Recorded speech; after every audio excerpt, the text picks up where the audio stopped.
You're listening to Hotep B. Intelligent Ish talk, intelligent shit talk, where we balance the profound with the profane. Political satire, celebrity and expert guests, information and entertainment, conversation and solutions. Leave your feelings at the door.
Intelligent shit talk, Hotep Ish.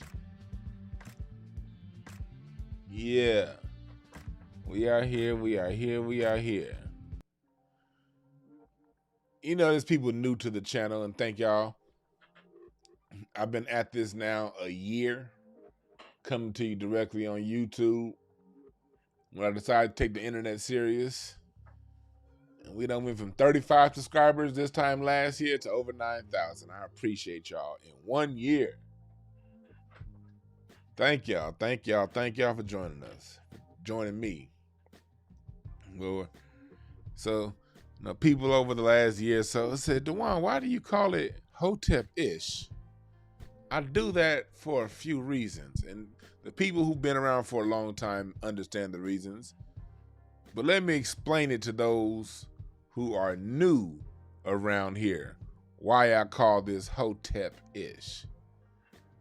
Good morning, Bossa Queenie. Good morning, Sheila, Guru Cam, Montreal Dickinson, Emmanuel Heath, Scare Bags, John Public.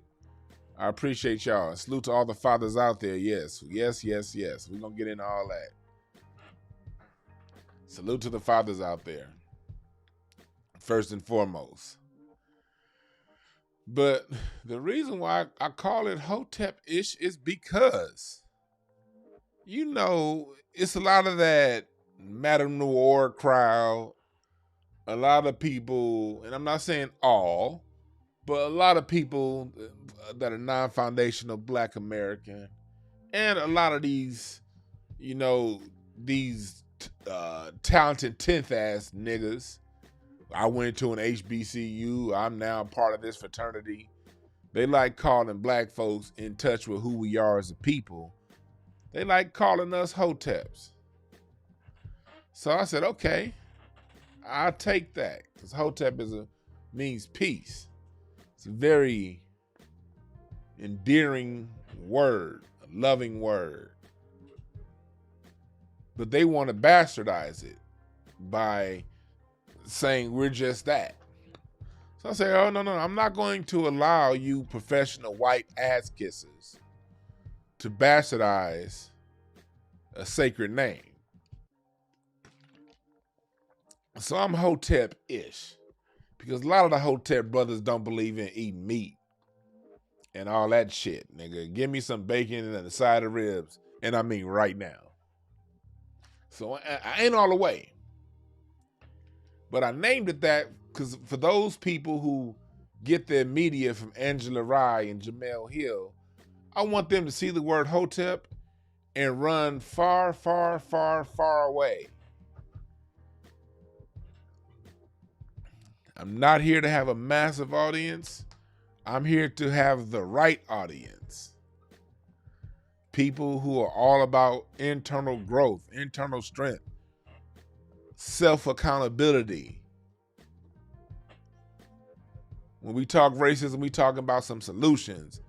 I don't want no people here talking about, oh, we need, it's racism, or give us the right to vote. Nigga, fuck a right to vote.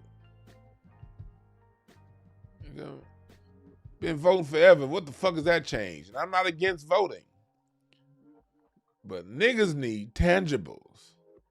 Hotep Ish is titled this to run people who think us getting Juneteenth is some kind of, as a hot national holiday, it's to run them niggas out of here. The ones who think that's actually what we doing all this for. Like, you know, it's a holiday, all right, cool, whatever.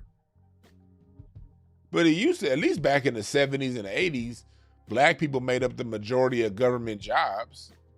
Hell, niggas ain't getting, I don't know about your city, but here in LA, you can't find a black person on a government job now. They are all Mexican and Asian. So that shit basically meant an off day for Mexicans and Asians here in LA. As the black folks retire from government jobs, they're being replaced by Sanchez and Ung Jong Kim.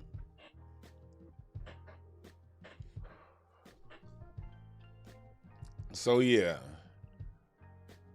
we're gonna talk about all that. We're gonna talk about Father's Day.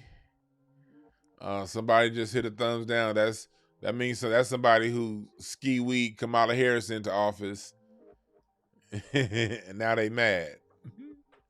What's up, Tasha Ray? What's up, Shafe Water? What's up, Butter Love? What's up, Toxic Masculinity Podcast? Yeah. Dang, yeah, man. You said your son is 4 and you can't even get a picture, little man? Oh, that sucks. But yeah, that's why I named that show this, because I want to make it very clear.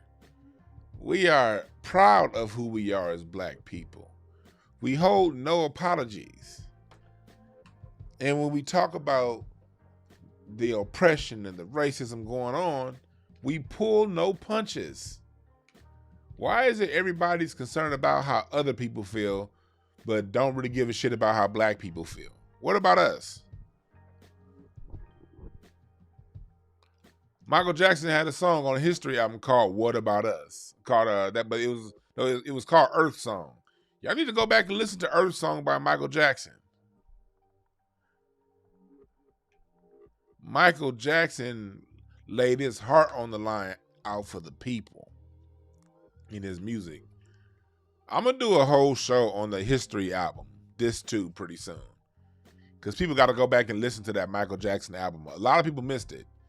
On the history album, they played the first disc that had all the old greatest hits. But people didn't really get into the second album that had all of the music. Money and Earth Song and They Don't Really Care About Us. And all these songs where he was really breaking down who our real enemies is and how we need to come together. You understand the pressure they put on Michael Jackson after he wrote History album. When he wrote those lines, Jew me, sue me, everybody use me. Ooh. When he said that, you understand why all these allegations started coming out of nowhere from Michael Jackson. Go back and listen to that History album. But what about us? What about us as black people? Black folks especially, we're so afraid to offend other people who've done nothing for us at the expense of us. See, I don't want to sound racist now, but no, how is telling the truth sounding racist? All we got to start doing as a people is tell the truth. And tell the truth self-assured, with confidence, and no apologies. Niggas be scared as hell to tell the truth. Well, I don't, like I look at some of the shit I be saying, I don't need to be going that hard. Like, look, I don't go that hard, people. People be thinking I go hard. I don't go as hard online as I really go if you know me. I'm not scared of none of this shit. I'm not scared of none of these thugs. I'm not scared. I'm people be like, you better watch out, Dwan. You say some things. Yeah. I'm gonna keep saying them too, because I'm not gonna live my life in fear. That's fucking not an option. I made this picture like years ago online. I just reposted it yesterday. But this is how niggas get. When people talk black on black crime and what black people need to do, oh, black fathers ain't what the black man, and I can't get nobody to raise my. They real niggas' eyes get real focused. Niggas get real like intent, indignant. Minute it's time to confront white supremacy, though. Oh, now you just don't say it like that. Don't. Y'all notice that shit? They talk about what black people need, especially if they're talking about black men. Especially if people are talking about what black men need to do. Oh, don't let them go on the black men. See, black men don't take care of their kids. And what's up with niggas? Black folks are always buying Jordans. And a nigga buy a Cadillac and live in the shack. And oh, black men, ooh. And he ain't got no job, girl. Ooh. And other niggas be like, hey man, fuck that nigga over here, man. Shit. Nigga, shit. If I was raised on this side of town, I'd have what he had too. Shit. I didn't have no mama. Many talk about, okay, what about them white folks that fired that man for nothing? Well, now you can't, he still shouldn't have said nothing back now. Well, the man can't stand up for himself. Why can't he be a man and stand up for himself just because of the color of his skin? Well, he got to know better. Black men can't be doing that. You can't be standing up for your rights. You can't be doing that. You crazy? Niggas are sick. Black people we hella sick right now.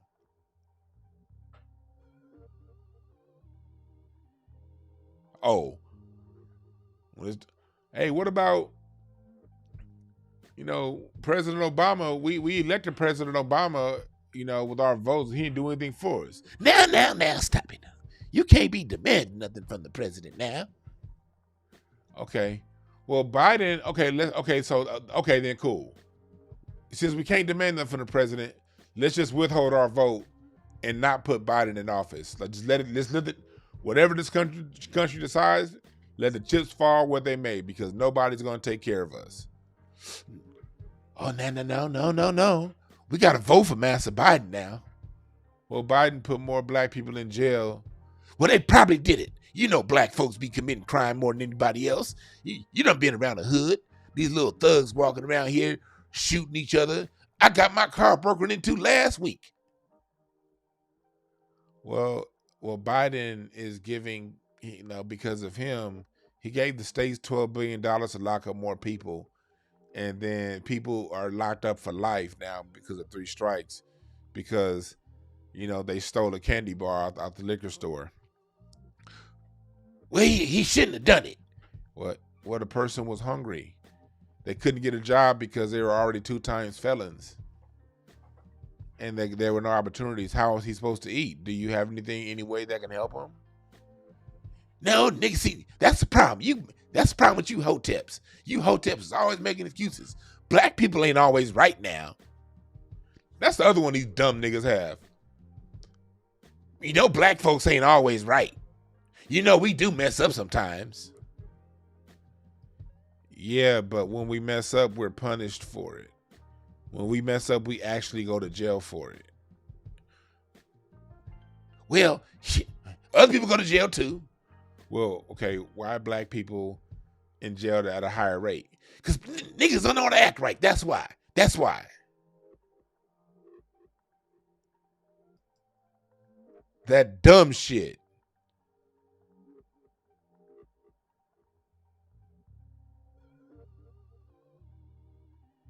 That dumb shit. We need to do better. Do better than what? Were Asians and white people running around saying we need to do better when they had the whole college admission scandal? Paying millions of bucks and having whole cheating rings to get their children into college? While they're talking shit about you and affirmative action, they're using their economy, an economy that black people created for them because we're the ones who buy their shit. The Asians run around say we need to do better.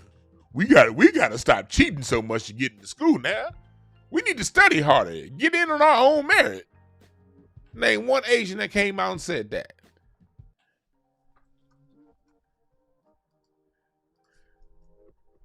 Name one white person that came out and said that.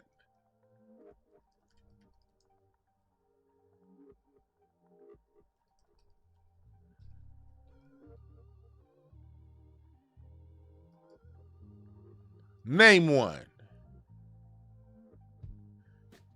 See, the coronavirus made people forget, but I didn't. Let me make this a little smaller.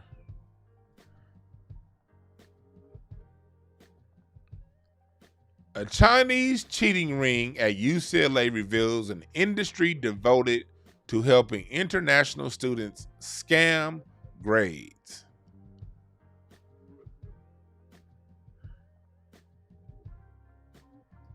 To all you dumb niggas that go around every time a black person goddamn steals a gallon of milk saying we need to do better.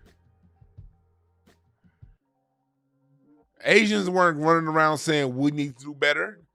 The next year, these motherfuckers got caught red-handed cheating to get into our universities that our black ass dollars pay to build and run.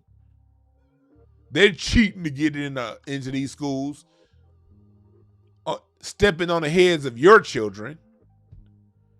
When it came time for that Asian hate crime bill last year, did the Asians say, no, we can't get no hate crime bill, man. We got to stop cheating now. We got to stop. Look, what do you mean? We do it to ourselves.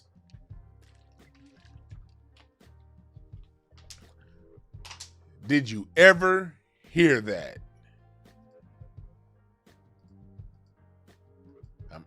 I'm waiting.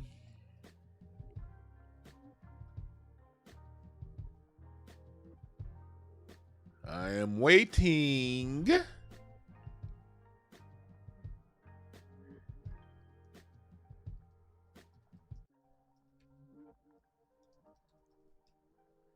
I am waiting.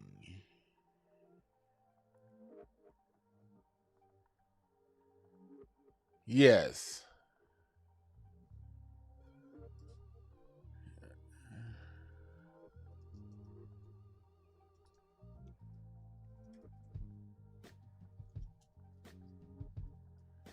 See, black folks, that's what we needed to get together. Nigga, we need to know that we ain't got to be perfect for us to get our shit right.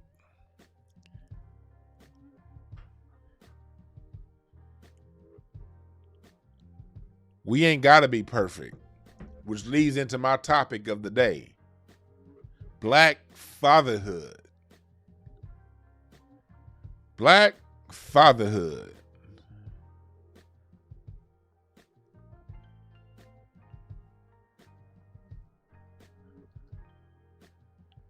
Black fathers, nigga, y'all winning.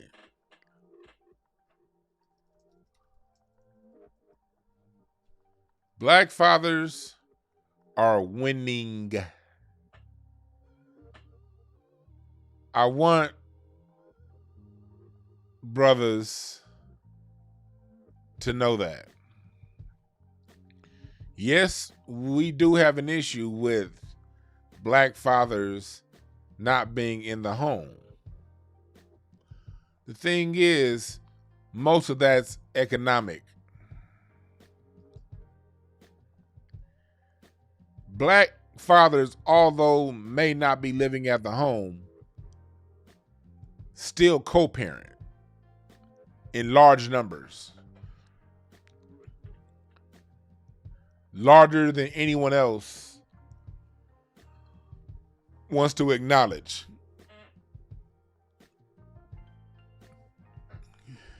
There was a report done by the CDC a few years ago, and I want to highlight a few things on it.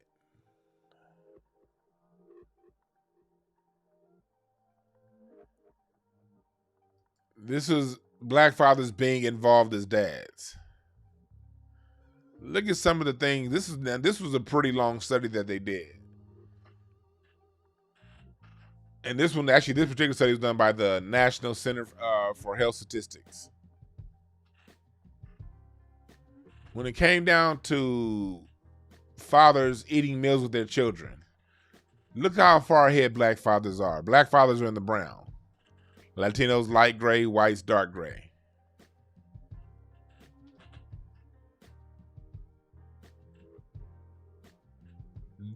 Dressed, bathed, or diapered their children.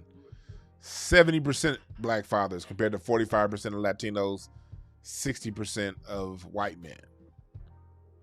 Played with children daily. Black fathers win it again. Reading to children daily. Black fathers win it again.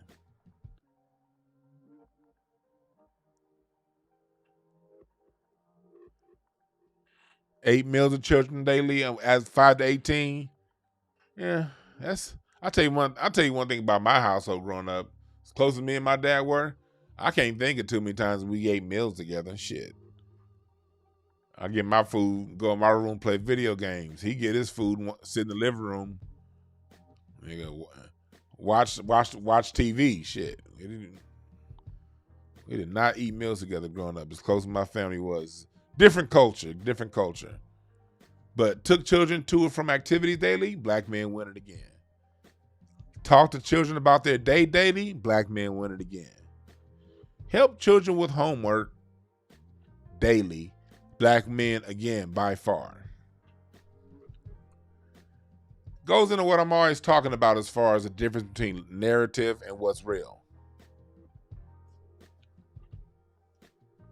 We get so caught up into what they say about us, into these perceptions of us, that we don't take time to sit back and look at our own situations. You know?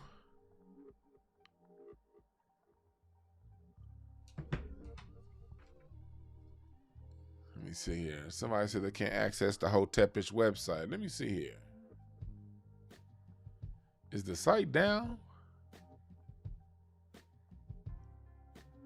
Someone said oh, it looks like it. It looks like thank you for that text. Oh no, it's up. My Hotepish website is up. I got text and the Hotepish website was down. Nah, it's up. It is moving hella slow though. I'll tell you that. I don't know why it's moving so slow. It probably needs an update. I'm gonna text my web guy and have him update the website because this shit is moving hella slow. Because I do want y'all to get y'all merch there. But yeah, the website is up. It's just moving real slow. Yeah, this shit moving slow as hell. And I got that good internet. It's up. While we're here, man, y'all need to get this Reparations Now snapback for your summertime. It's coming in a shitload of colors. You see my reparations t-shirts. You see, got women's cuts, men's cuts. My scholar shirt. And I got a new shirt that Joe Fox is designing right now. It's going to be dope. Hopefully I have it by the end of this week. But yeah, the site is up. Okay. Back to what we're talking about, the black father. Black households are parented differently. The nuclear family isn't as nuclear as it was in the 60s. For whatever reasons, couples break up. But for the most part, when the couples break up, the fathers are still active in the child's life.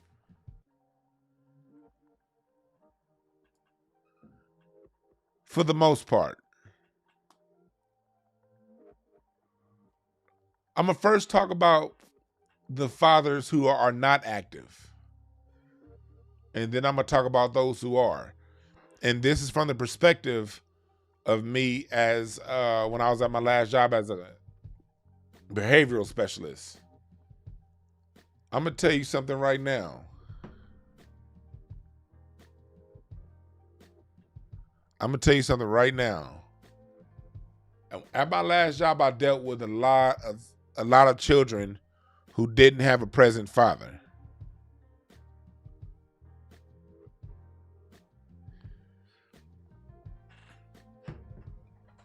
And I'm going to tell you something. The behavior, when Dr. Umar Johnson says ADHD is just ain't nothing but ain't no daddy at home disease, he right. ADHD is one of those things where like working mental, this is game for y'all. Y'all can take it or leave it, but this is coming from the other side of the coin on the mental health field. ADHD is generally always going to be put down on black children. When working at these government mental health agencies, the clinicians are required to have for the most part, some diagnosis on their 30-day paperwork. Question, how can you fully diagnose somebody after meeting with them one time, 2 times? And usually when the clinicians will meet with these kids, those first 2 times they meet, the first session is usually a short, quick introduction. You read the kid's file. And then the next couple sessions is paperwork, because the county requires tons and tons and tons and tons of paperwork. So in about 45 actual meetings with a child, that child now has a diagnosis that's possibly going to follow them through school and through the rest of their childhood. So black child doesn't listen. He kind of rambunctious, shakes his leg a lot, makes weird noise. Doonch, doonch, doonch, doonch. That's what I used to do when I was a kid. I would sit in class and just make weird noises. I'd be doonch, doonch, doonch, doonch, doonch, doonch, doonch, doonch, doonch. Thank God my mom was around so they couldn't put that jacket on me, and my dad. But if you ain't got a parent that's present or don't know any better, they're going to put that, the school is going to put that jacket on them, and then when they get referred to a mental health agency, that jacket's going to be wrapped around them even deeper, but now it's going to be clinical. When really y'all, that little motherfucker needs some attention, and the man with the deep voice say, hey, sit your ass down, nigga. That's really all little man need. So when fathers are not around, and this is something I want ladies to think about when you decide to procreate with another man. When fathers are not around, the system then takes over in a lot of ways in the molding and shaping of your child. Because the mother nurtures, the mother understands. And oftentimes children with just a mother around get a lot of nurturing and understanding, but not enough of the deep voice. So what ends up happening for the women to compensate, oftentimes they'll yell at the child. But when you yell all the time, the kid don't know the difference between when you serious and when you bluffing. So by the time that boy is 6, 7 years old, by the time he's 6, he knows, oh, she's just talking.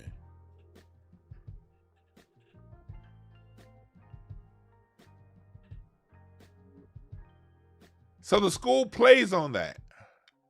And they misdiagnose your child. Tell you your child needs medicine. Then they put him in an IEP. The IEP is designed for children with true mental health disorders, Down syndrome, autism, true learning disabilities is what the IEP is designed for. But what do they do to get your black ass child on an IEP? They put him in under OHI here in California. What is OHI? Other health impairments. And other health impairments can be anything.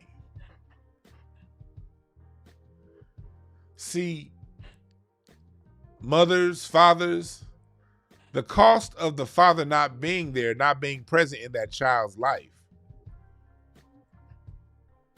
puts your child at greater risk of being molded by a system that's designed to put them right back in prison, right back in slavery. That's why I encourage men and women to work this stuff out. I didn't have too many clients at my last job that had an active father. When I did have active fathers, I usually can get that child's behavior flipped. Because if there's an active father and the child's wilding out, that's usually directed to some sort of trauma. The family lost their house and moved from a 5-bedroom house in Palmdale to a 1-bedroom apartment in Inglewood. That trauma can make a kid flip out. The trauma of divorce, the trauma of something happening in front of their eyes can weird a kid out. But anytime I've had an active mother and father to work with, I've been able to curtail those behaviors and get that child right back on the right path, usually within 9 months or less. That's why I encourage adults, no matter what your issues are with the other, do your best to have both parents seeing those children. And for you fathers out there who are running from seeing your children because of how you feel, some bullshit, you leaving that kid out there to be raised by the game. You leaving your child out there to be raised by the wolves. Because they're going to come to that child's mother in sheep's clothing. Oh no, this IEP is here to help. Oh, as a matter of fact, if we put little Jonte in a non-public school, we can give you bus support. So now you don't have to take him to school or worry about him on a bus stop. You know, a non-public school, they pick you up door to door. They make it real convenient to get your kid in one of those prison schools, those non-public schools. They give you door-to-door transportation. Those schools have activities. They don't let you know that during class, it's just a bunch of black children in those schools that really probably belong in honors classes, advanced placement classes. But since they thought too fast for that slow-ass teacher of theirs, they got jacketed with a label, with a diagnosis, because really their issue is they're angry. They're angry that they don't see daddy. But a 7-year-old can't really voice that. He doesn't have the language to voice that at that time. A 14-year-old, a 15-year-old, that anger from their father not being there is pushing a lot of these bad behaviors on top that the mother can't control by herself. So she goes to the system for help. And the system is they very nicely railroad that kid as best as they can. They're going to do the best job they can do at getting that kid placed in prison. That's why parents y'all gotta work through that shit and be there for the kids. Because when I have fathers that are there, it's less likely these children get railroaded in this way.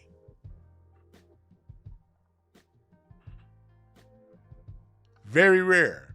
It still happens. But when the father's not there, man, these kids are getting put out to the wolves.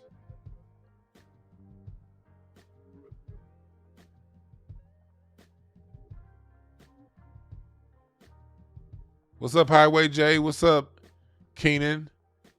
What's up, Glenn Singleton, Boston Queenie? Thank y'all for joining.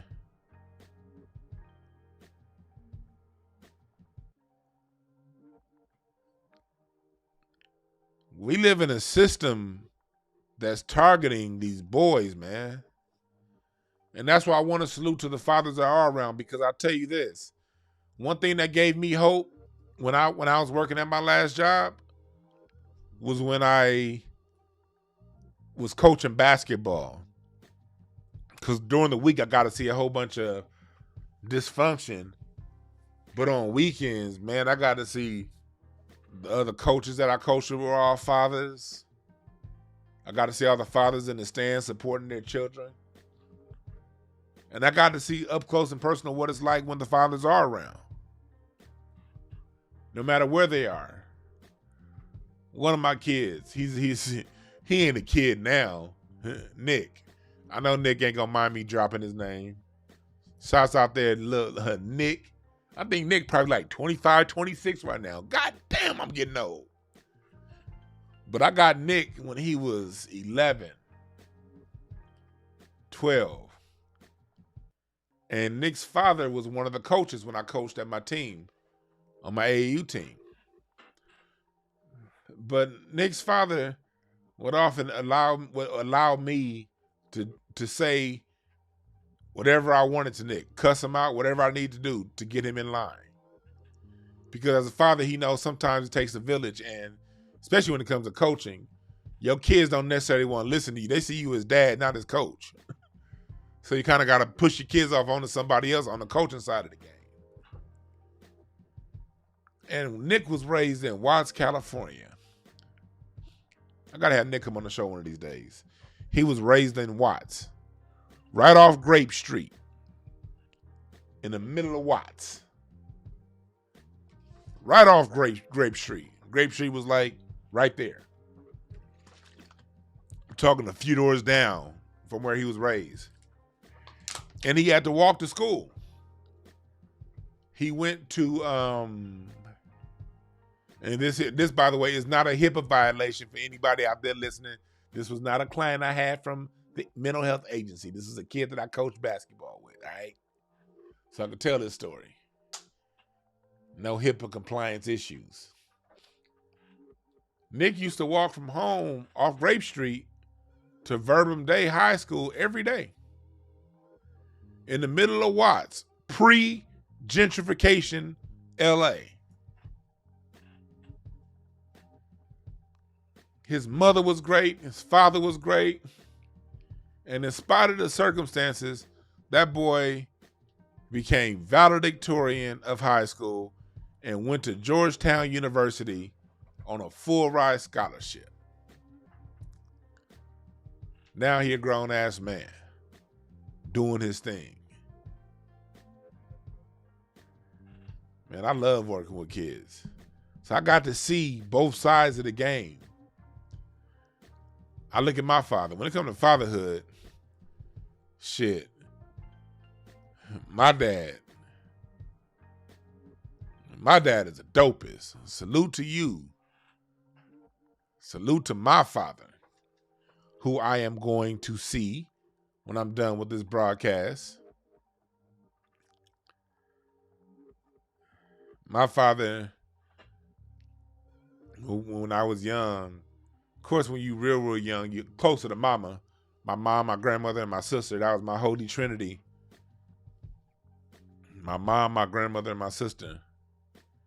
See, when I was like 5 or 6, my memories of my dad was sitting on his lap while he was smoking in the joint, listening to Smokey Robinson. Sitting in my dad's Cadillac while he's smoking a joint, listening to Lionel Richie. Shit, my dad used to bump that Lionel Richie back in the 80s. Love will find a way. Ooh. Are you feeling down and lonely? Feeling like you can't hold on? Just remember, love will find a way. My dad used to be bumping that shit all the time in his black Cadillac, L-Dog, and the long bodies too.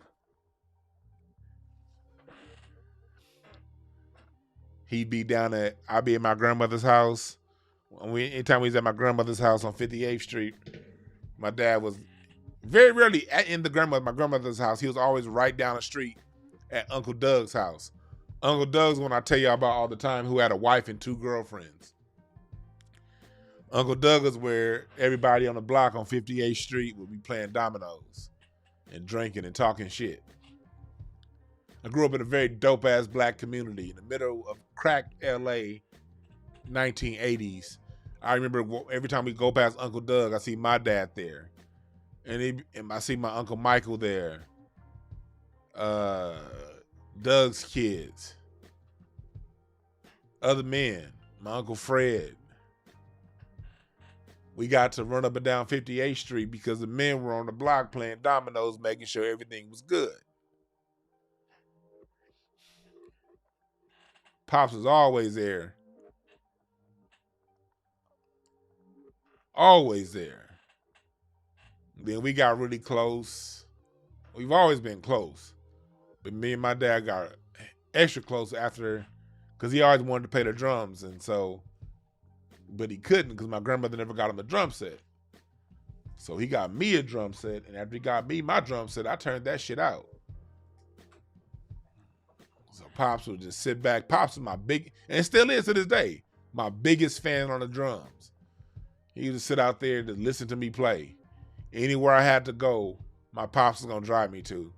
If I had to, because parents didn't make a whole lot of money when I was a kid, so when it came to my drum set, they bought me the drum set. But anything I wanted after that, I had to buy it myself.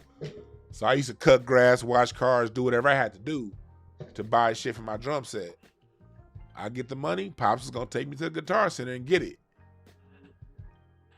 My dad was always there for me. And he still is. Shit. Hell, it be times like, I remember I got sick 2 years ago. I got like the flu like 2 years ago. My wife taking care of me and everything. Pop still call. Hey man, you need some orange juice? You good? I got these vitamin C tablets, man. Come and get. I'm gonna drop a few of these vitamin C tablets off. My pops is still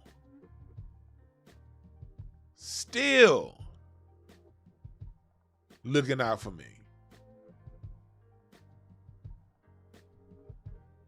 And my dad got more hair than me too. How'd that happen?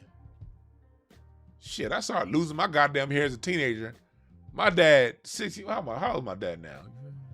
My dad, 58? 68? I think he's, yeah, my dad's 68. My dad's 68. He still got red hair. His hair ain't even all the way gray yet. It's kind of gray on the side. It's thinning a little bit, like he don't have a big old orange afro like he used to have back in the 80s. But Pop still got a full head of hair, and it's still red. Black fathers are real. My dad's so damn dope. My sister, he took my sister in. My mom had my sister. My dad had my brother before they had me. My dad had my brother by another woman. My mom had my sister by someone else. They both had children when they met, 1 year apart. Then they had me. My dad raised my sister as his own. He's never called her a step anything. And she's always acknowledged him as her father. Because Pops came in doing a damn thing from day one.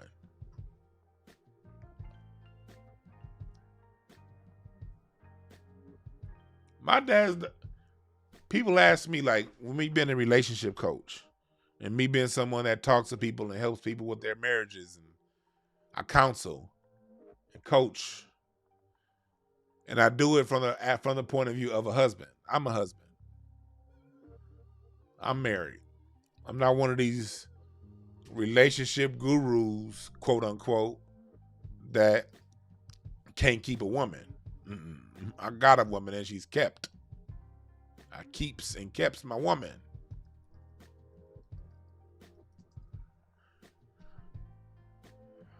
My father is the reason I have those skills. I speak about my relationship coaching from the point of view of a married man,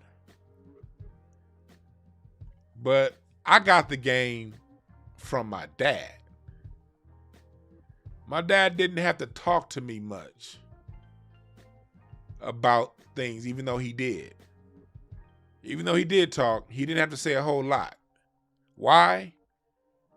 Because I saw him live it.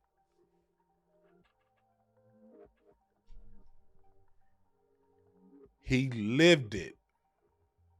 I got to wake up every day, see my dad not there because he's at work. My dad never brought home any side babies.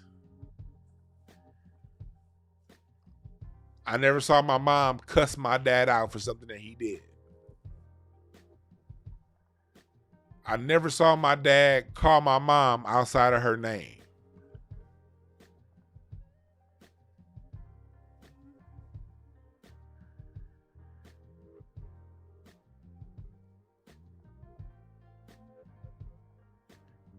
I never heard that.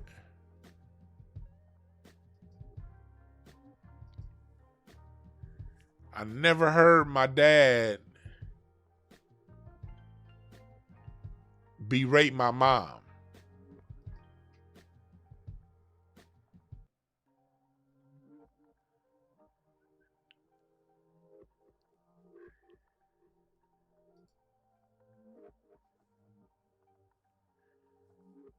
It got passed down.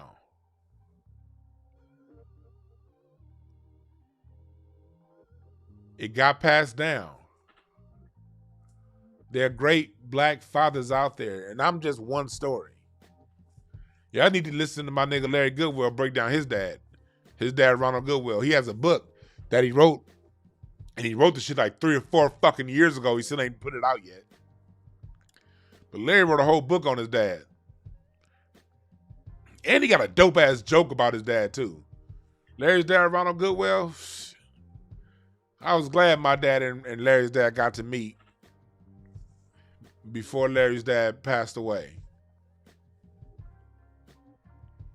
I mean, I know so many dope-ass fathers out there. My boy, one of my best friends, Jonte, he's a dope-ass father. My brother is a dope father. My sister's husband is a dope father. It's a lot of My brother is a man that's raising his daughter without his mom's help, without her mom's help. My dad's a single father. Or not my dad. My brother is a single father. Quotations in the word father. Black fathers are out there. Black fathers are very important. Black fathers matter. If you had a good father, speak loud and proud about them. Go on your Facebook profile or whatever and wrote a positive post. I said wrote. God damn, my English is fucked up today. Shit. What the fuck? I think it's all that goddamn wine I drank yesterday. You know, me and the wife was in wine country yesterday. Shit. I'm fucking up today. God damn. But write a post about your father or about the man in your life that acted as a father. Spread the messages of positivity, love, and joy. Because there's a lot of men out there that need to hear that. Contrary to popular opinion, ladies, men need encouragement too. The need for encouragement is human.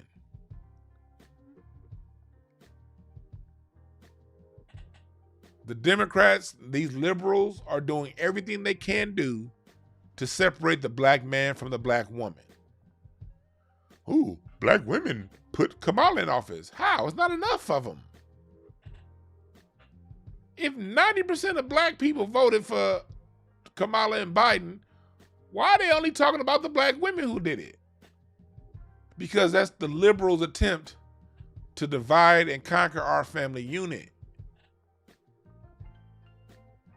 Men matter. The fathers matter. But the media is never going to do it for us. We have to do it for ourselves. We need the men who have positive men in their lives to speak up and talk about it. We need the women who had positive men in their lives to speak up and talk about it. And this isn't to minimize those who've been abused, but you got to understand, your story of abuse is your story. And you have the right to own your story. No one's ever going to disrespect you for telling your story. But when you, Lena Waithe, Lee Daniels, when you tell your story, Casey Lemons, as if it's the black story, when you tell your story of men doing you wrong and treating you wrong in your life, Oprah,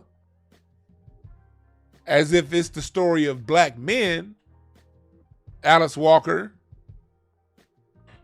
Toni Morrison, that's where it's a problem.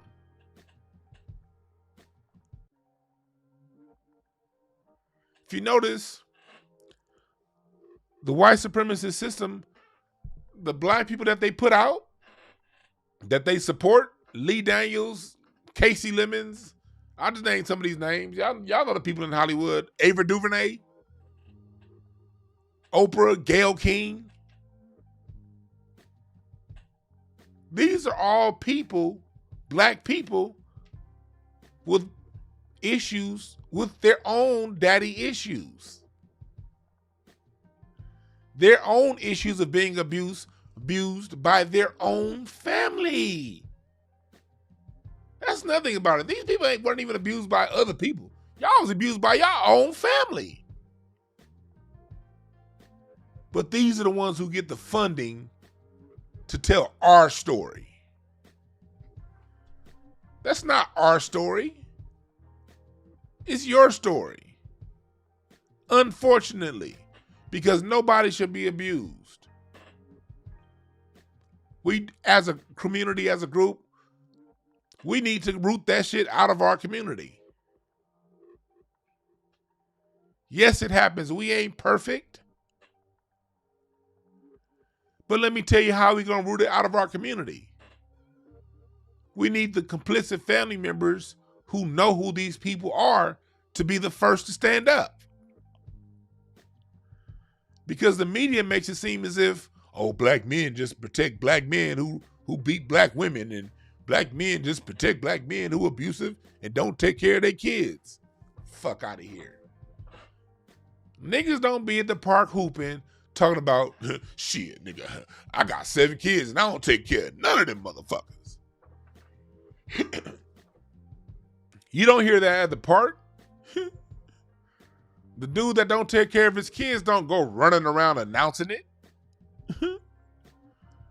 You got to find out through the grapevine.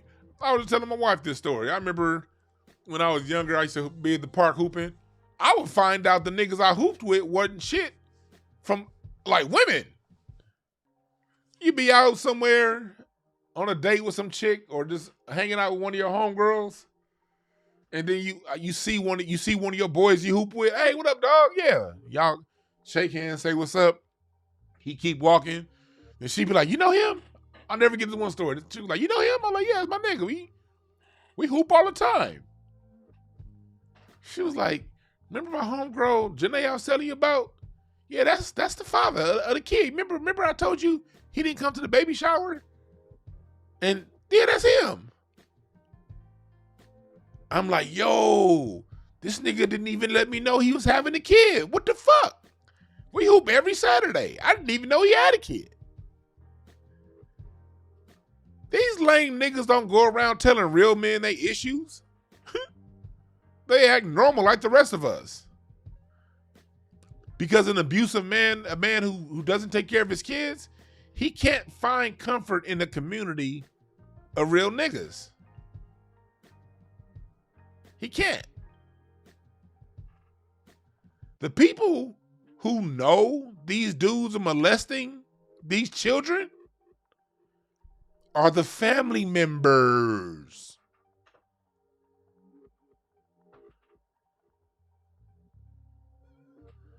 I told y'all before, working at my last job, I've worked with so many children who were abused and molested. Over 100 children who were molested I've worked with.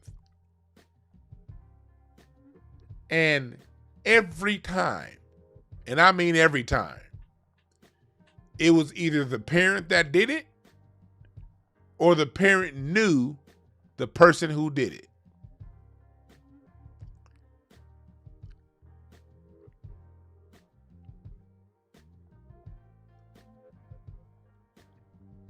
And then wonder why the kid doesn't trust them.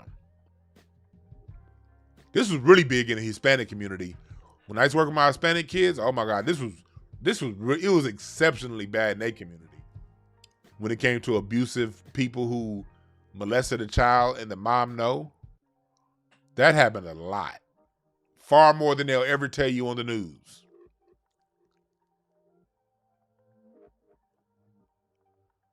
But even when it happened in black society, it was always the parent or a family friend or a family member. Somebody that's directly connected to that family. It wasn't somebody busting down a window and molesting a kid and then running outside. No, it was somebody they knew. So the first step in rooting that shit out of our community is getting your cousin arrested. Pressing charges on your favorite uncle. Oh, but we don't want to talk about that, do we? So you can't fool a nigga like me who worked directly on the front line for as many years as I did. Again, I tell you people all the time, I'm not just some nigga running my goddamn mouth. All this shit that I talk come from questions I had in my head through experience. The experience of living and seeing this shit. Changing my paradigm, changing my perspective on how I viewed all this. You want to get real? Let's talk about the family members who support this shit. And if you don't want to go there, you ain't being real.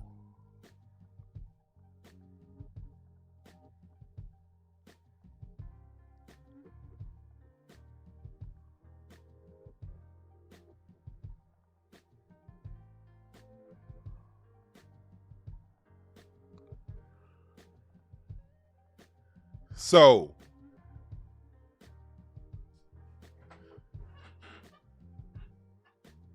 we need the family back in line. So because these hurt people like Lena Waithe and Lee Daniels get the microphone to speak for us, all of us who have the positive influence, we need to be louder because it's more of us than it is of them.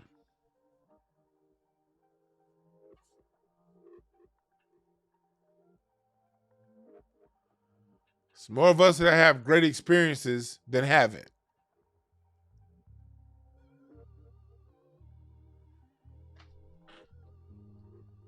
So black fathers matter like a motherfucker.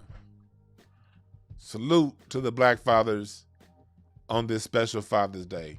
And salute to the women and the mothers who allow the fathers to be fathers. Because one of the other obstacles that's stopping black fathers from being black fathers are the moms, which is another conversation that needs to be had. The moms who use their children as chess pieces in a petty game of, you don't want me, so I'm not going to let you have a relationship with your child. Women, y'all got to call that out. That's not cute. He doesn't deserve that because he cheated. He cheated with another woman. He didn't take the money to feed another child. Now, if he didn't feed your child and you see the motherfucker over here spending all the money with somebody else's kid, okay, maybe that may be a little bit different. No, he didn't want you.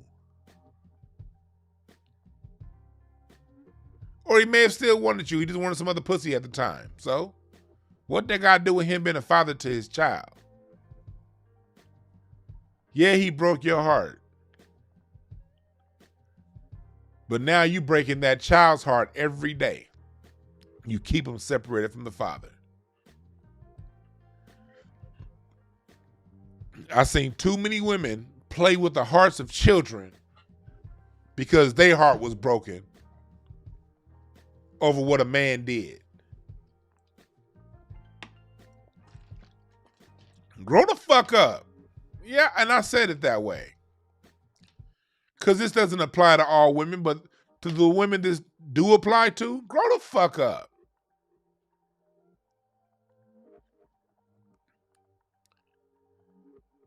People always want everyone to understand the woman. You got to hear the woman out. Women are right. Ooh, nobody listens to women.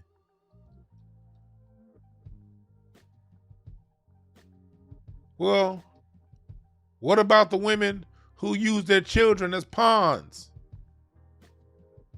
Y'all don't know how many inboxes I get from black men who ask me how to re-engage, how to engage the mother of their children because the mother of their children locked them out of seeing their kid over an incident, over a problem. I got black men in my inbox who I'll never reveal, pouring their hearts out to me over, how do I do this as a father? My child's going to hate me because my child thinks that I don't love him. My child sees that I'm not there, but I don't want to engage. I can't engage because the mom won't let me. Or in the case of one of my cousins, he had a side baby right before he got married. And his wife ended up still marrying him. But the mother of the side baby one time saw his new wife in public when he wasn't around and beat her up, got her jumped. Got the man's wife jumped. Her and a couple other chicks. Just saw her randomly in the mall. And the one time he did go see the kid, she pulled a gun on him. So for literal safety reasons, he can't have a relationship with his child, even though he wants to. He sends money, because a lot of times you hear women say, well, money ain't enough. That man knows money ain't enough. He still sends money to that child. But his freedom depends on, if whether or not he goes to jail depends on his interaction with a woman he had a baby with. He has to stay out of prison because this woman's already shown multiple times she'll do whatever it takes to harm him and those around him. These stories are true. These stories exist. And as men, we are no longer going to be silent about these stories because we're afraid to hurt a couple people's feelings. Let me say something very clear. Me personally, I'm about the children, whatever's best for the children. And if giving adults who chose to have children a bitter pill to swallow for the ultimate betterment of the children, swallow this pill and shut the fuck up telling me how nasty it was. I don't give a shit. You're an adult. You brought another life into this world who did not ask to be here. So yes, we're going to address the games everybody play, not just the men, on this Father's Day and every day.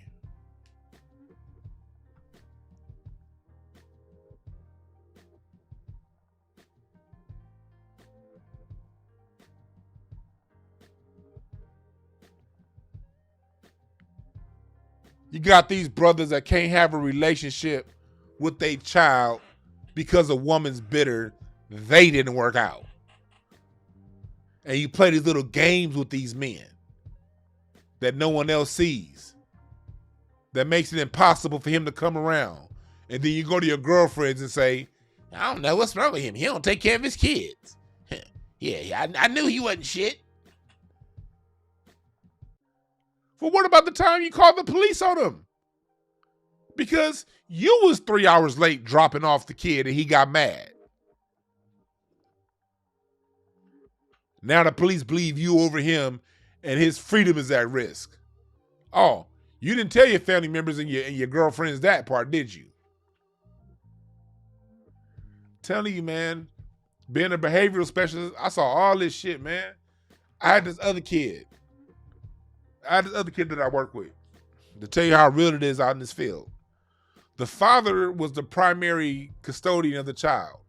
Do you know how this father got custody rights for the child from the mom? Because that's damn near impossible in this court system for the man to get custody rights.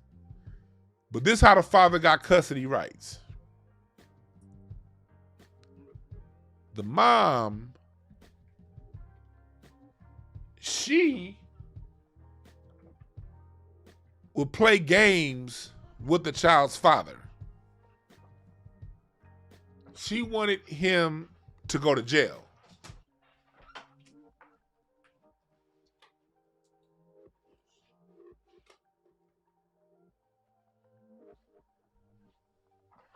She wanted dad locked up. So what did she do? When they had their custody, their exchanges on weekends for him to go stay with the father on weekends, she would do things like not give the kid, not send the kid to the father's house with his medicine. Because mind you, these mental health agencies, they pump these kids full of drugs. They don't really teach them how to solve conflict. They pump them full of drugs.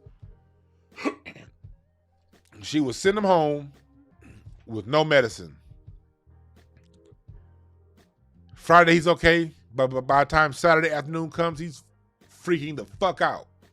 Because although this boy is 14, the systems had him on drugs since he was 7. Half his life, he's been put on drugs to solve conflicts. This is what's going on in black society, America. Wake up. The boy is 14 years old, but been on heavy drugs since the age of 7 in order to calm down. So moms would send him back to his father's house on a weekend with no medicine.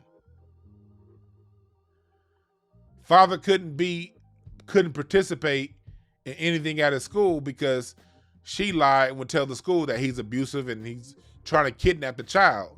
So this child is going through all the issues because the father basically can't have any contact with the school based on a lie the mother told. He couldn't even pick his own goddamn son up from school based on something she lied about. So what ended up happening, what ended up getting the child taken from mom and given to the father was there was a day the mom put weed in the kid's backpack, sent them to school, and called the school and told the school, oh, my son smokes weed at his father's house. I don't know if he might be high today. I want you guys to check him out. Boy gets pulled out of class. They go through his bag. It's weed in there. The boy, tired of the bullshit, said, hell no, first of all, I don't smoke weed. Second of all, my dad didn't put it in there. My mom did. Because this particular weekend, he didn't go to see his dad. The school was used to him seeing dad over the weekend and then dad maybe dropping him off at school. That was the only contact he could have, was to drop him off at school on Monday. But this particular weekend, the boy didn't go to dad's house. Stayed at home with mom. And the boy stood up and talked about it. No, my mom must have put this in here. And we ended up going, having an emergency court meeting in children's court. Mom ended up basically admitting to doing that, to putting the weed in his bag. And after that is when the fucking family court finally started listening to dad and believing dad. And that's when that boy got taken out of the mom's homes and put into the dad's home. It took all that for the court system to listen to the father about the games mom was playing with their son. I was with this family for a year and a half. I was with them 2 years total, but at this point I was with them a year and a half. So we have a meeting because this case isn't really going anywhere. The child's behavior isn't improving too much. And mom and dad got this back and forth going on. The whole year and a half we with this family, she talking like she hates him. She's done with him. He talking like fuck her. She ain't shit. Blah, blah, blah. We thinking these motherfuckers can't be in the same room together. Come to find out during the meeting, these niggas are still fucking.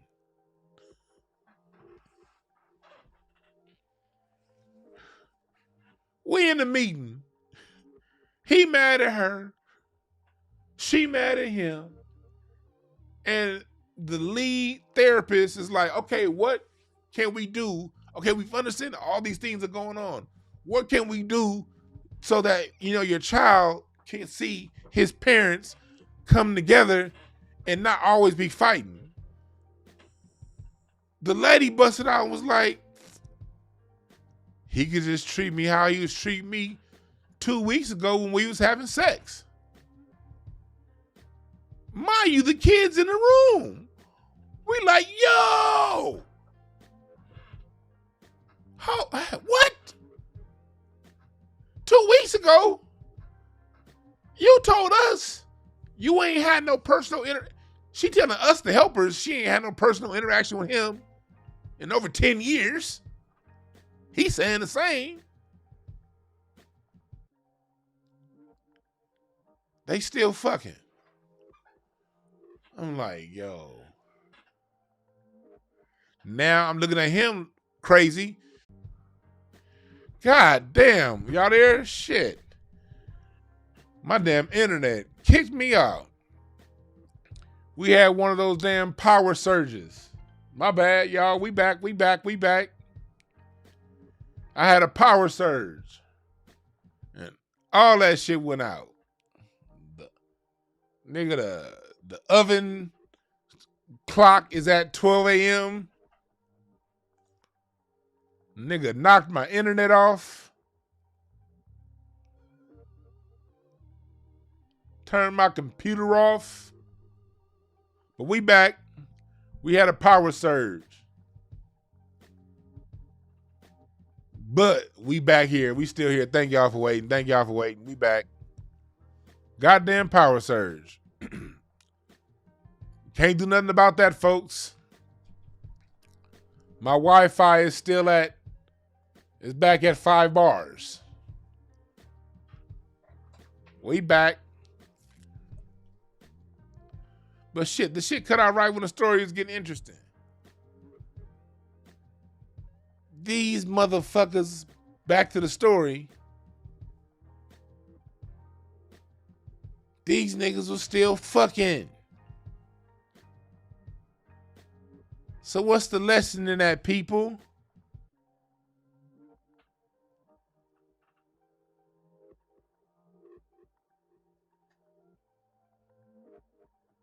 Be mature for the kids. These niggas were still doing 16-year-old shit and had a damn near 16-year-old. And for 16 years, he didn't have parents that was actively involved because they was too involved in each other's drama and bullshit.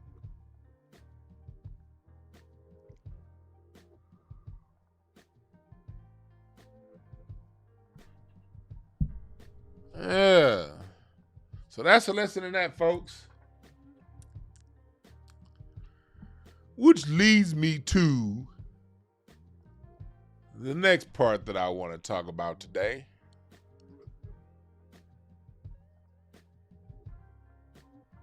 Juneteenth. Tangibles versus symbolism.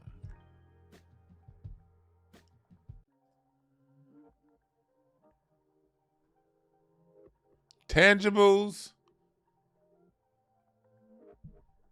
versus symbolism.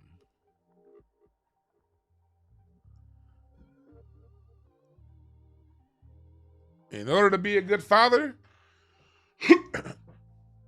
you have to give tangibles. There's no such thing as a symbolic father. Well, unless you're Christian and believe in... I'm not going to go there. On earth, there's no such thing as a symbolic father. A father can't be a father and give symbols of fatherhood. He has to give tangible resources. Oh, if you leave, keep it open. You leaving? Oh, keep it open. Yeah. You have to give tangible resources. Because kids, like what Floyd Mayweather said, kids can't eat legacy. Kids can't eat hope. Wives can't hope for an apartment or a house. They got to have one.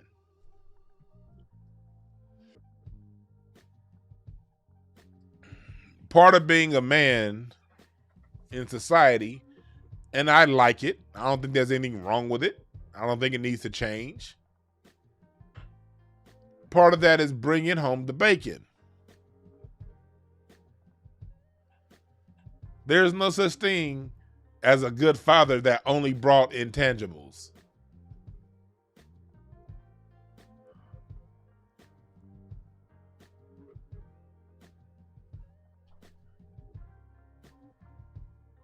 Fathers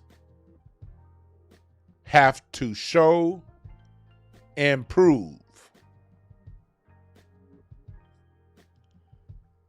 Now, while I'm not necessarily, to be clear, I'm not necessarily equating fatherhood to politics.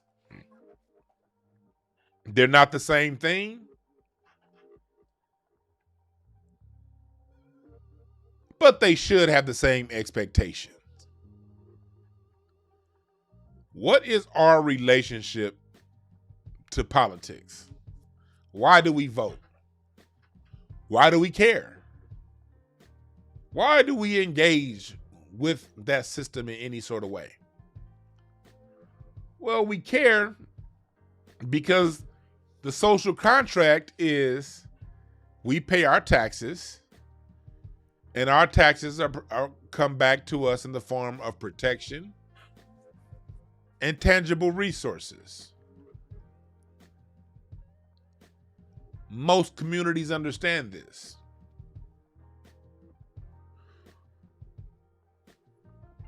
If my politician ain't giving me something that I can own, control, and pass down to my children, then they ain't giving me shit.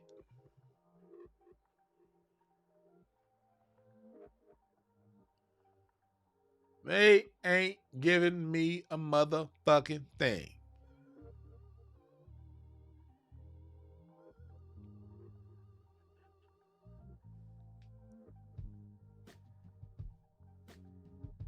So when it comes to Juneteenth and the federal government giving us that, what does that really mean? Now, I don't have any issues with Juneteenth. I don't have any problems with the celebrations. I've always been a person that's always acknowledged Juneteenth. But I've never really celebrated Juneteenth because I'm of the firm understanding that slavery still exists. It just changed form. Juneteenth celebrates the end of America's original form of chattel slavery.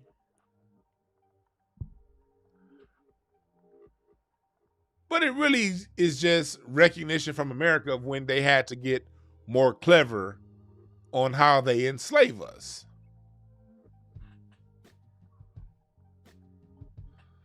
So on one hand,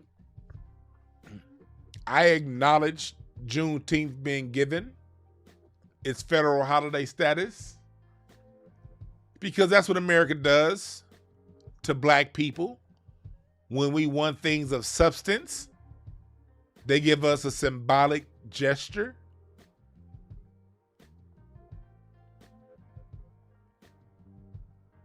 So giving us, quote unquote, us a federal holiday was one of the biggest symbols they can do. But what does that mean? What does that symbol mean, really?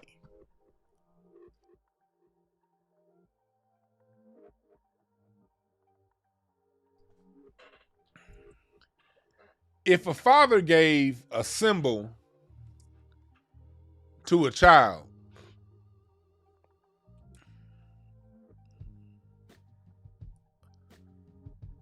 a toy,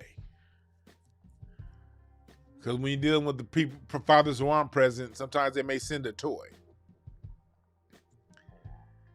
Can that toy replace what you can be as a father? Won't that child still be in need of tangible resources? And if you don't provide those tangible resources, we ain't talking about the fathers who want to be there. We talking about the neglectful ones now. If you always neglect that child's problems, every time that child says, I'm hungry, and that father says, well, the Asians are hungry too. Well, the Latinos are hungry too. How about we feed the Asians, the Latinos, the whites, the Indians, the Arabs, and we feed Miss Johnson kids down the street, Miss Smith's kids, and when we done feeding the neighborhood, whatever's left over to you, you can get.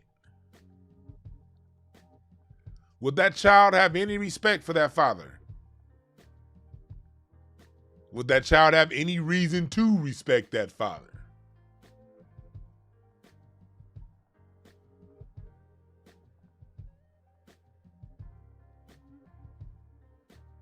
It's kind of like how American politics treats black people. Because we're family. That's something that people don't want to ever get down to. It's something that some non-foundational black Americans understand, but most don't. Something these other ethnic groups don't understand at all. And it's something that the white people understand all too well, just would hate to ever and will never acknowledge. The fight in America between black and white is a family affair. Go back in your own family history, and I guarantee you, you're going to have a white father in there somewhere that neglected and put your mom, your great-great-great-great-grandmama that he molested or raped off to the side and gave his white children the tangible resources to pass down. Land from the Homestead Act, 140 acres. While your black side, those children he fathered over there didn't get anything but heartbreak and oppression. That's been the government's relationship with black America, because a lot of people within the government and the government itself has been the absent father to black America.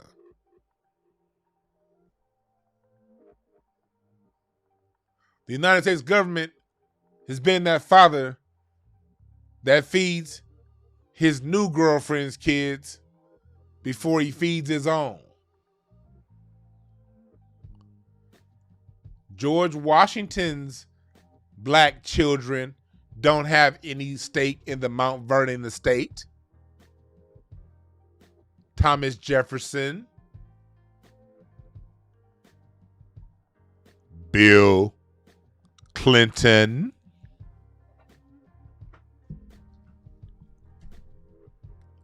Strom Thurmond,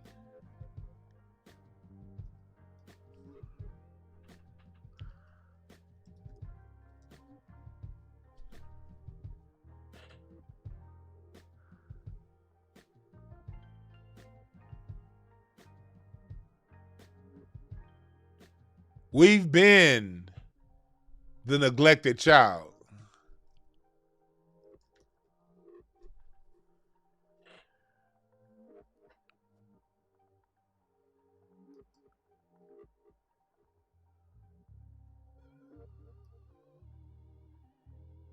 And no one wants to talk about it.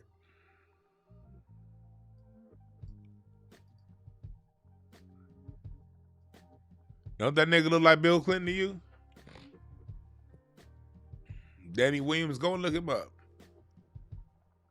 Bill Clinton and Hillary be ignoring the shit out this boy. That let me know it's something to it.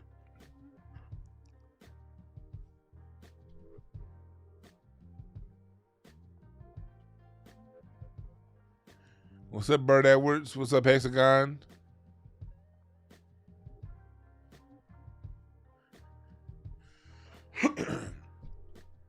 Yeah. They are the absent. Let's talk about this shit since they want to give us Juneteenth and then the day before Father's Day. White America is black America's absentee father.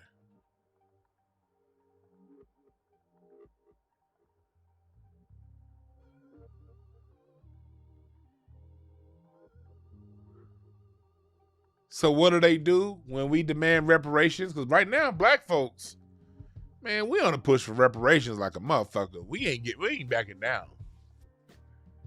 And they know that we know that HR 40 ain't enough. So they give us Juneteenth.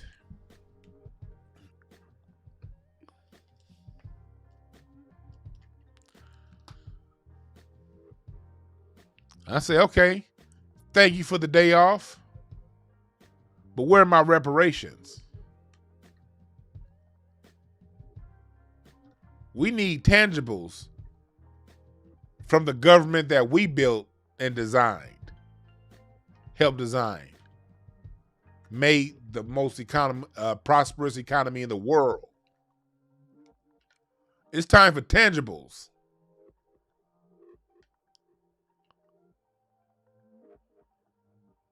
But they want to give us a toy truck.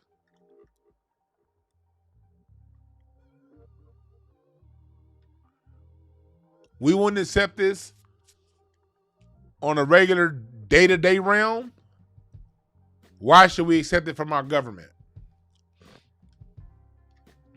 The government job, the social contract, is taxes in exchange for protections and parts of the economy. We've been paying the taxes, but we ain't got none of our cut.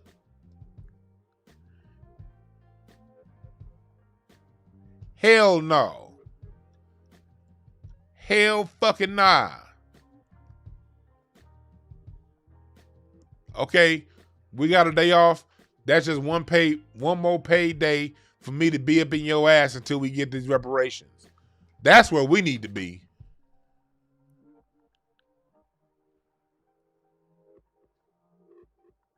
Give a damn about no Juneteenth holiday. I was cool with Juneteenth. I don't need your white ass to acknowledge a holiday for black people. We acknowledge that shit ourselves. Hell, I was at the Juneteenth festival last year in Lamar Park before y'all goddamn made it an official holiday. We didn't need y'all for that.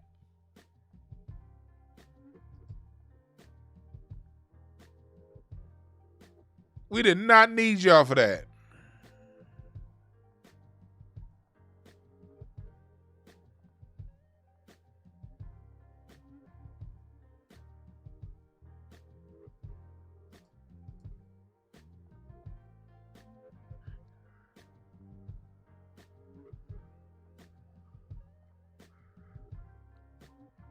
Yeah. So that's what we're talking about today. Tangibles. In order to be the man, you got to be the man. You want to be known as a great father, you better give up them tangibles. You want respect as a government, you better give up them tangibles. Government don't want to give them tangibles. Why the fuck should we respect them? We've held up our end of the social contract. Now it's their turn. And don't be one of them. And look, let me tell you something else for people new around here. Don't be one of these niggas in the comment section after the show, because there's always going to be somebody after the show. Man, tell me what black folks can't get. Man, they ain't never going to do this for us. Man, you think they going to do that for us? Man, black folks don't need no reparations. We don't need. All right, defeated motherfucker. Go put a dunce cap on, suck your thumb, and stand in the corner away the fuck from me. If you believe the government ain't gonna do shit, nothing's ever gonna happen, I respect it. I respect everyone's train of thought. If that's the train of thought you're on, get the fuck off my tracks. Because these tracks is headed somewhere different, homeboy. Don't come around here saying what's not going to happen. Because the only thing that's not going to happen if you come around me with that bullshit is I'm not going to respect you. I'll tell you that. That's a guarantee. You already defeated. You running around telling me what was not going to happen. You may as well say that for yourself, partner. Because the minute I see a grown-ass man telling me what's not going to happen, I now see, okay, I'm not looking at a man. I'm looking at a defeated child. Someone who hasn't matured past the age of 5 in this particular area of their life. I have compassion for you. I wish you well in your endeavors in life. But no, I don't have the same level of respect for you as I do someone who has a I'm going to win regardless of the obstacles mindset.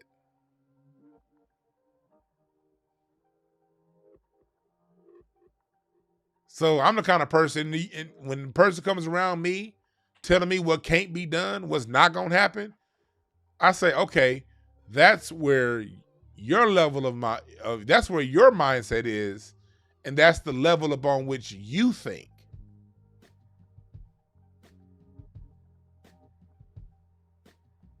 That's my response.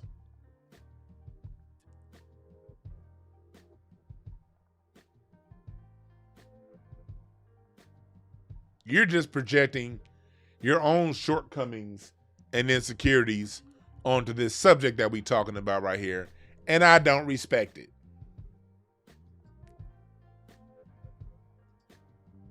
I'm not going to argue with those kind of people. I'm not going to tell them that you need to think like me. I'm not going to try to convince them to change the way they see and think. I'm just going to take that as a mental note as to how you view life and how you view yourself and how you view your community. Because the black society that I know, anytime it's being presented with a problem, has overcome that problem. And we've overcome these problems in record time.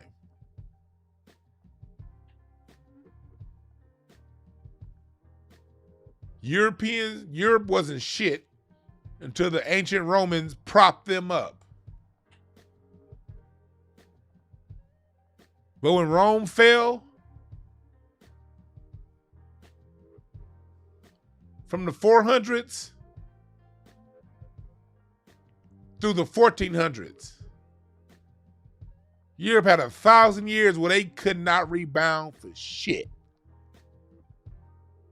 A whole 1,000-year period before Europe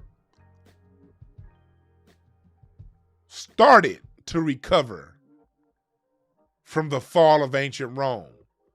1,000 fucking years. Those Slavs, the real slaves, those from the Slavic nations, those motherfuckers were slaves for 1,000 goddamn years. We got out in 200. The fuck you mean?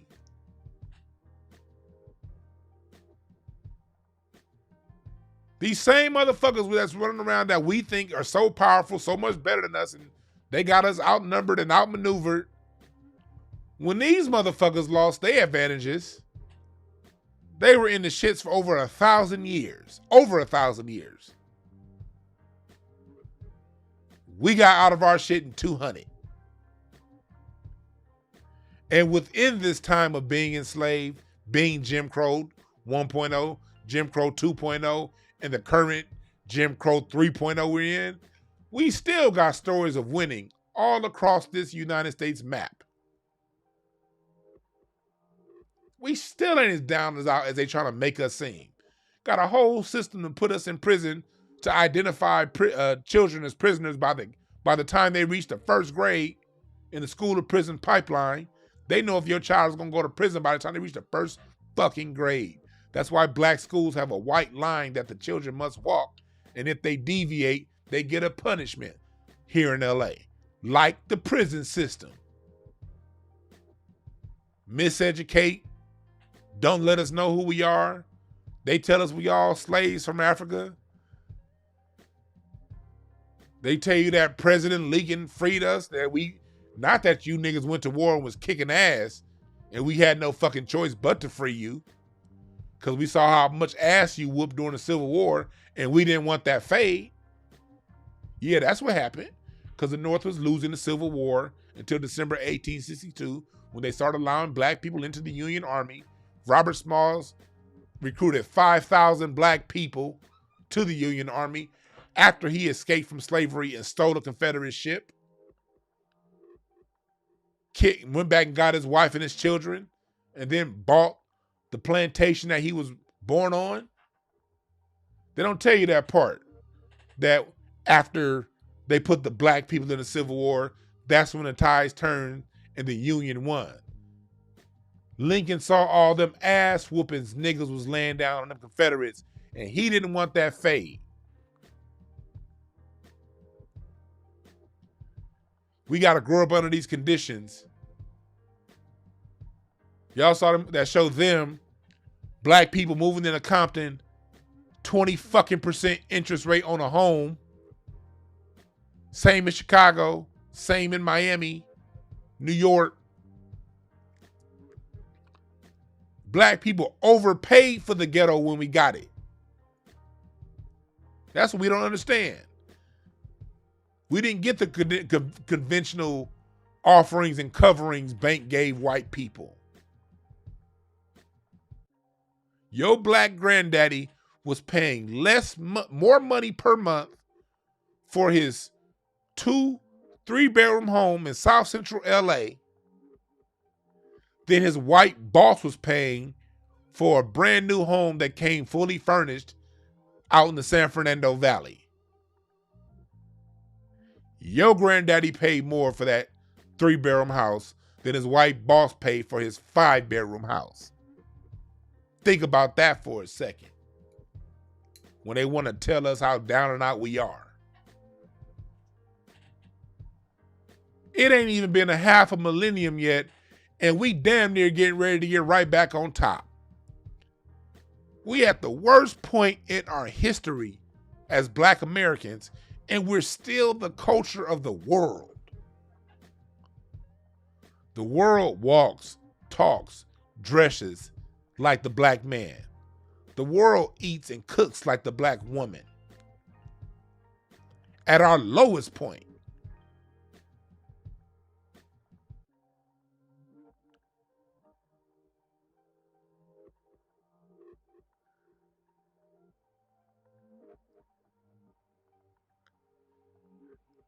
China, India, Japan, these Asians that they want to tell us is the model minority, they're doing better than black folks. They got their governments still put together. Their culture still put together. Their language still put together. But what are they doing with it? They bending their ass over for white folks. White folks get to go in them countries, bend them over and do what the fuck they want to do to them. But then they want to tell us that they're a better minority than us. Bitch, what you need to be a minority for? You got your own country. You should be embarrassed that you got to even come here for anything. You should be embarrassed that you changed your last name to a white last name voluntarily. Black people got forced to be named Smith, Brown, Wilson, Williams, Johnson, Brian, Kelly, James. Asians, y'all coming over here and naming y'all kids white without even being forced to. But y'all want to tell us y'all a model minority and y'all doing so much better than us. Okay, then if y'all doing so much better than us, where was your economy before deindustrialization? Because first of all, the Industrial Revolution, the United States overtook England with that when a black man invented the cotton gin. When a black man invented the power plant and the assembly line. That's what kicked off the American economy, and the black middle class was built through those jobs, through those industrial jobs. If you're in China, Taiwan, Japan, you motherfuckers didn't come up until India, until America said, okay, we're going to take these jobs out of the ghetto and put them in China and Asia. It wasn't until the United States decided to take the jobs that black people created and move them to your country.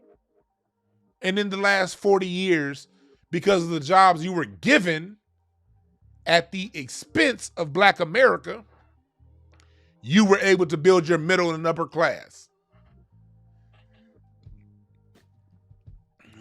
We at the lowest point in our history and we still dangerous like that. These people got whole governments and countries, but they tooting their booties up for a white boy that ain't got 1/4 of their population. You add up the population of Europe and the United States, it ain't touching what they got in China.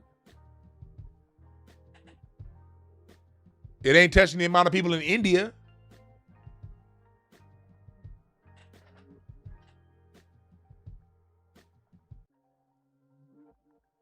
They letting these white boys bitch slap them around, and they got their own country to go back to, yet they want to talk shit to us while we at our lowest point.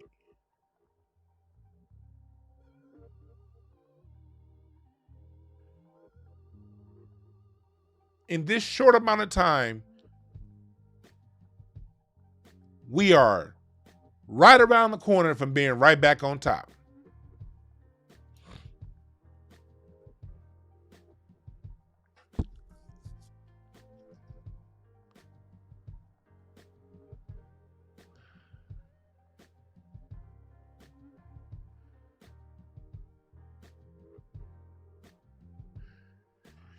No, try hit me. I didn't say black people started the Industrial Revolution.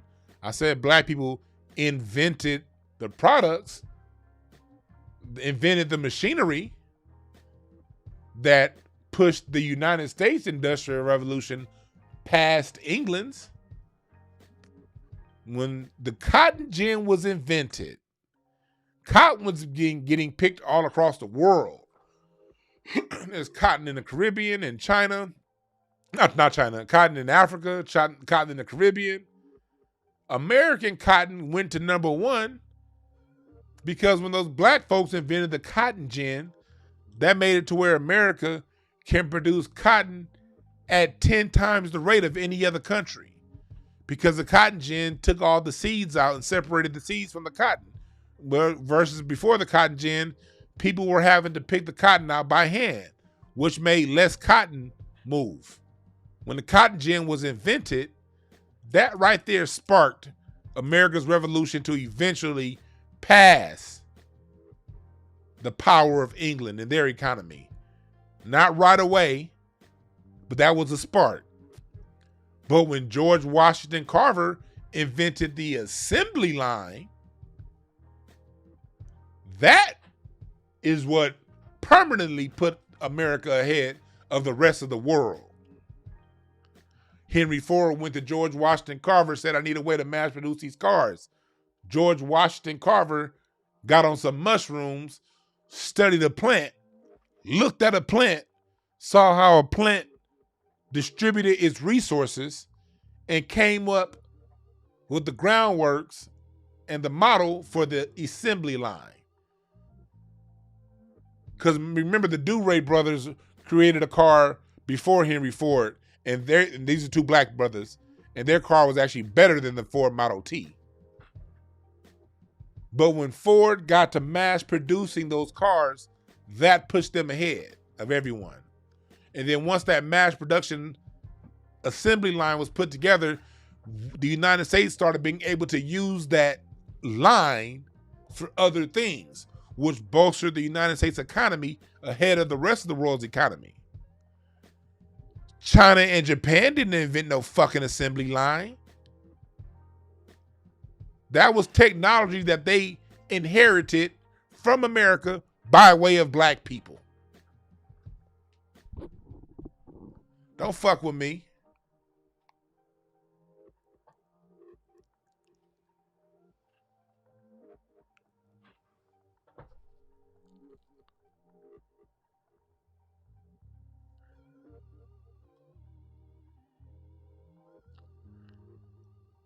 Somebody said the majority of our technology and resources come from China. No. That technology and resources was given to China to produce. Tell the story accurately. China didn't just start making shit all willy-nilly. That's globalization. In the 1970s, American companies went into China, gave them the technology to start this and the funding. They didn't create it, it was given at the expense of the jobs that black people in America dominated. That's why if you ever look, black people were not living in ghettos before the 1970s. During the 60s and back, there were black neighborhoods, but they weren't ghettos.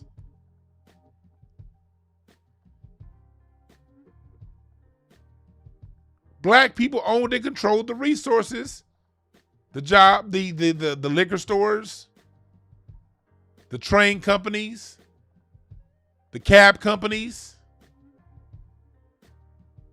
And that was supported by the black middle class. That black middle class got stripped when their jobs went to China, India, Taiwan.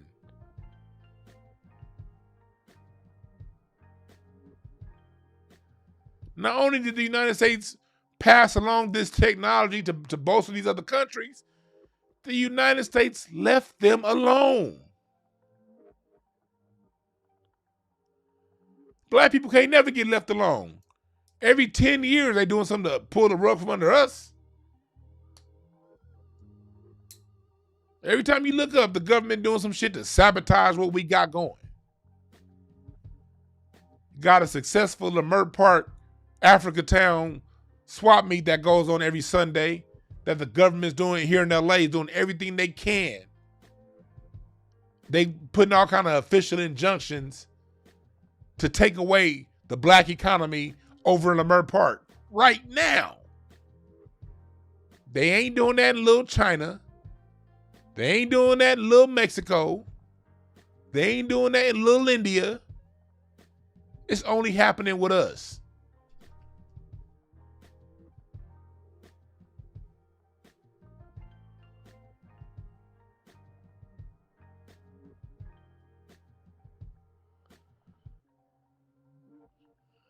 You can't sit around and be like, man, China got this. China doing that. No, China was given that at our expense.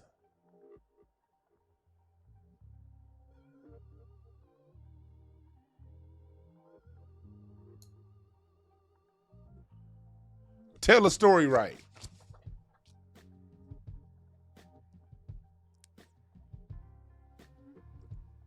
That's why we are here with intelligent ish talk. Intelligent shit talk. Motherfucker.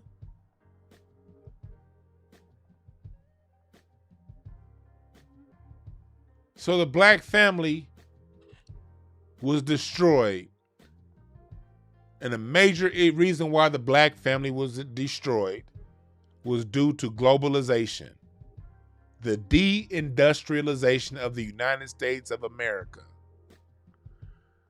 Black people had all the skills out of slavery. Those labor jobs were taken from us through the advent of unions, whites-only unions.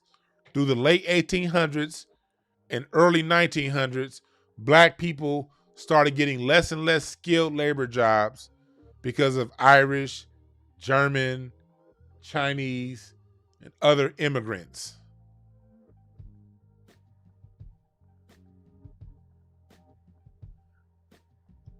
Black people who were still farming in the South lost over 100 million acres of land.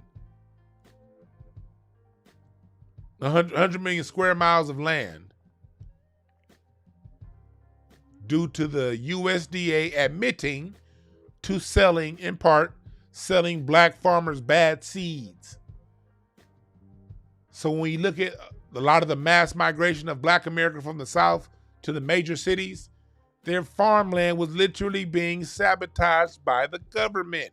The government admitted to this, for you dumb niggas that think everything's a conspiracy. A lot of shit, or it's just conspiracy talk. No, a lot of shit was conspired. And they admit to it. Black people losing all that land when we were farming. That's why people like, man, give us some land for reparations. I don't need no money. I need land. Land with no money is useless, fool. We had the land and lost it.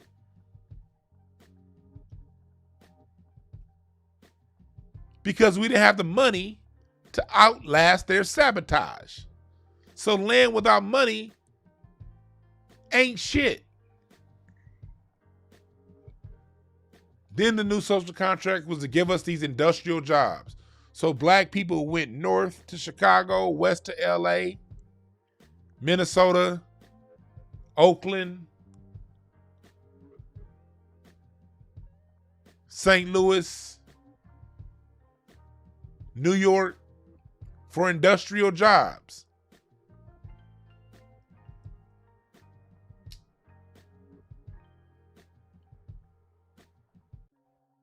And in one generation, they said, okay, that's enough for you niggas. Let's give these jobs to Mexico, China, and whatever jobs we don't give to Indonesia and Japan, we're going to put in the prison system. Oh, you want to build cars, nigga? All right, cool. Work for Shelby in the Nevada State prison system. Oh, you want to design jeans, nigga? All right, work for Levi's in the prison system. Oh, you niggas want some land? Y'all want a farm? Okay, work for Whole Foods in the Alabama State prison system.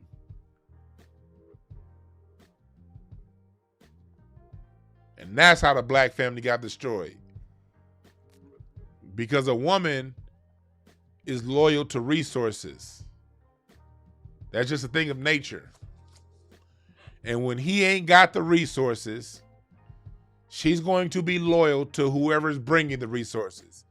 Insert the welfare program, Section 8 housing. You can get this apartment as long as he don't live here. We'll give you cheese. We'll give you WIC vouchers. The more kids you have, the more money we'll give you.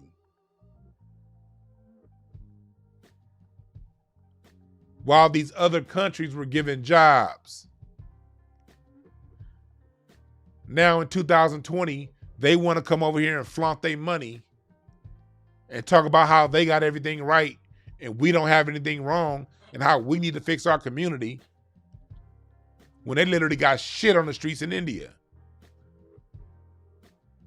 How are you doing that well in America when you can't even clean the shit up off the streets in your own home fucking country? You ain't never seen shit on the streets in any black community. Why?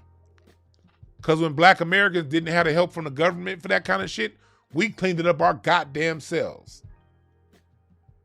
It don't matter how shabby black people were living down south before they moved to the city. You ain't never saw shit in the streets. Uncle Leroy gonna build an outhouse and dig a hole. He may not be able to afford a toilet, but goddamn it, he gonna put a bucket over top of that motherfucker.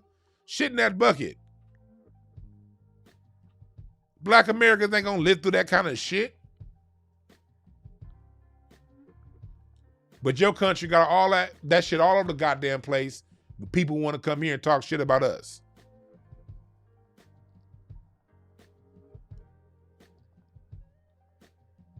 Now black people are going under gentrification.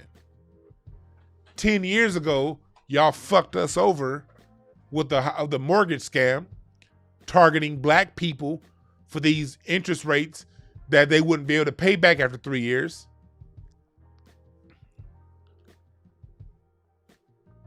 Bear Stearns Countrywide, targeted Bank of America, Wells Fargo, Wachovia Bank, Greenpoint Mortgage, all targeted black home ownership for these crazy loans that they wouldn't be able to pay back long term.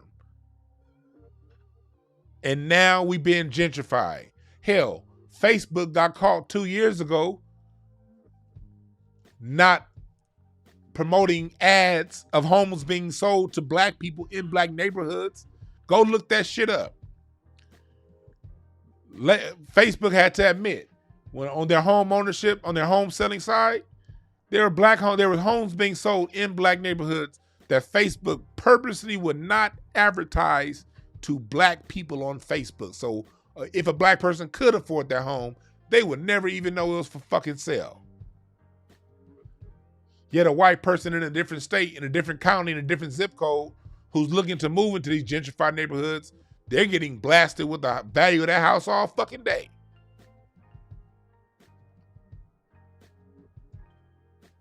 We're currently in an ethnic cleansing of our neighborhoods that our grandparents overpaid for us to live in.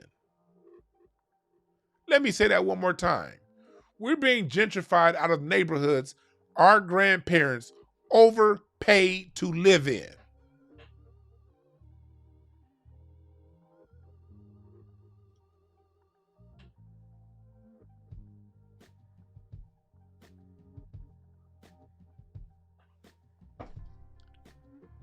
This is America.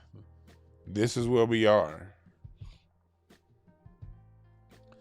I'm about to get off here because I got to go spend some time with my father today.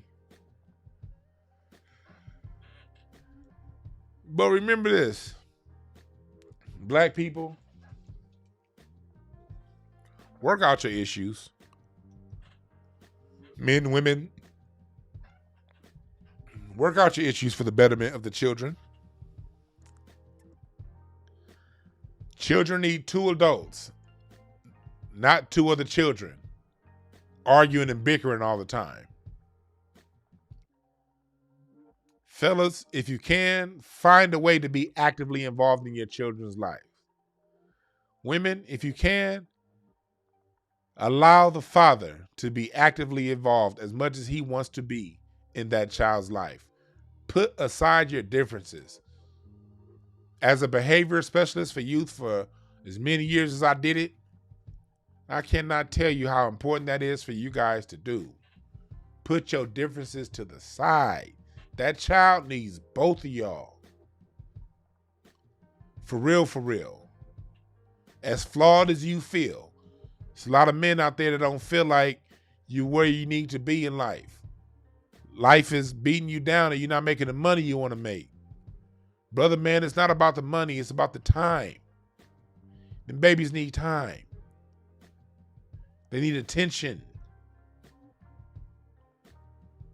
Mothers, it didn't work out. It didn't happen the way you planned. That's okay. That child needs a full you and their full father.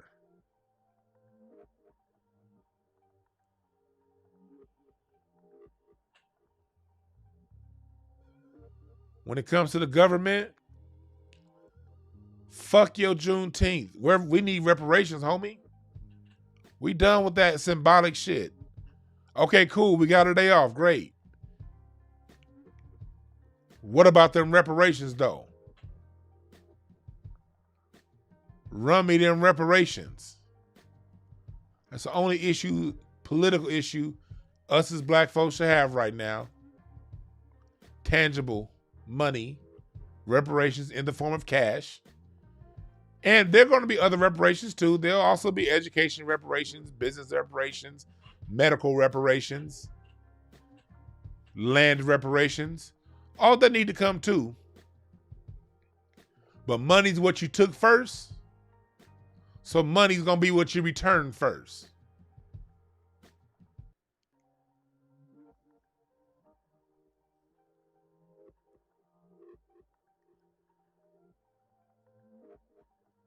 That's what we here for. Get my live drum sample packs, link in the description bar. Get my T-shirts, reparations now. Got my snapbacks. The website's running a little slow. I'm hitting my web guy up to see what's going on.